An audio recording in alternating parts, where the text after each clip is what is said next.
Hey guys! I thought I would give you a little update since the school term is now over and I've obviously been away for a couple of weeks. So I just wanted to get you guys up to date with kind of what's happening in my life with respect to my type 1 diabetes. So once the school term ended, I did a little bit of traveling. Traveling is really important to me and I really prioritize that, so I take any opportunity I can get to travel. So I was traveling with a group of university students and it was a really active, adventurous trip, which I usually don't take.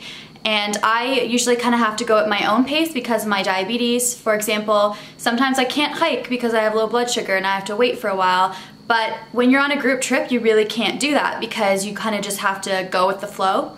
So I was actually pleasantly surprised with my blood sugar on this trip because I only had to sit out of one activity in all of the 10 days that I was away for. So I think that is pretty amazing and I'm just so happy that everything worked out well. So speaking of traveling, since this trip was super active and it's something that I'm not used to doing, I made the decision that it would be good to go back on the Dexcom for this entire trip just to really monitor myself. So I'm really grateful that my parents helped me fund a new Dexcom transmitter. I have the G5 on right now, and that worked out really well for my trip because I had my blood sugar on my cell phone all the time and I could also share it with Rafi, so it wasn't just me watching over my blood sugar, I also had Rafi watching over me, which was really comforting. As you know, the G5's transmitter lasts for about 3 months, so I will be using the Dexcom G5 for the next 3 months. However, once that transmitter is dead, I will be going right back to the Freestyle Libre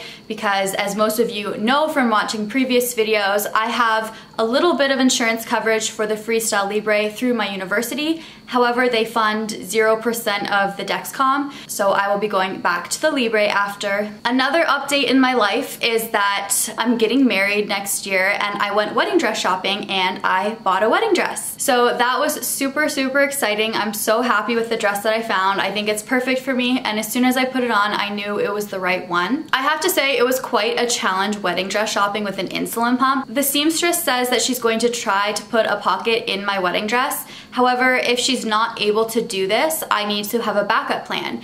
So next time I see my endocrinologist, I'm going to get a prescription for long-acting insulin in case I need to do multiple daily injections on that day. I really didn't want my insulin pump to get in the way of me getting my dream dress. So I made the decision that regardless if I can put a pocket in the dress or not, I'm getting the dress. If you guys are interested in hearing about my full wedding dress shopping experience with an insulin pump, definitely let me know in the comments down below if you're interested in hearing about that. I'd love to go through the day with you guys and show you pictures of the dresses I tried on and kind of my decision process. However, I'm not going to show you the dress that I chose because that's going to be a surprise for the wedding day. Okay, and the last update I have is actually answering a question. When I was away for the past few weeks, I got so many questions about, are you going to try the Dexcom G6? So my answer is, I would absolutely love to try the Dexcom G6. I think it looks like a really great product. I love Dexcom, it's a great company, and I would love to try it. So there's two issues with this though.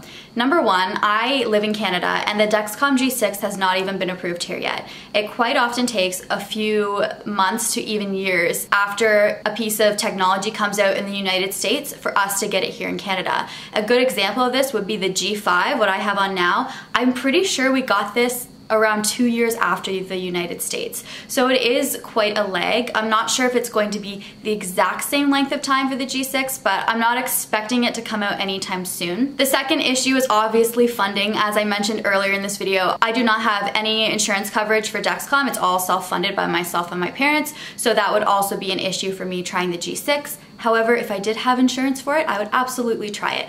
So I'm sorry that I can't give you guys any information on the G6. I mean, I would absolutely love to. However, I do have a few friends that have tried it that I'm gonna direct you guys towards. So my good friend Dave, who is type 1 livabetic on Instagram, tried the G6 and he wrote an excellent blog post on this. So I'm gonna link it down below in the video description. Also here on YouTube, we have Diabetic Danica and the Dale Tribe. Aspen from the Dale Tribe has tried the G6. So I will link their two videos down below as well so you guys can check them out and hear all about the G6. Other than that, that's about all I have to say to update you guys. I am excited to be back, and now that it's summer, I'm hoping to post once a week again. I have summer classes that I'm taking, so I am pretty busy in the summer still, but I'm still gonna try to keep on schedule with YouTube. And I have a whole list of ideas for videos this summer because I've gotten a lot of requests over the past year. However, if you do have any more requests, obviously comment down below because I'd love to hear what you guys want to see. And thanks for watching, guys. I will see you next week. Bye!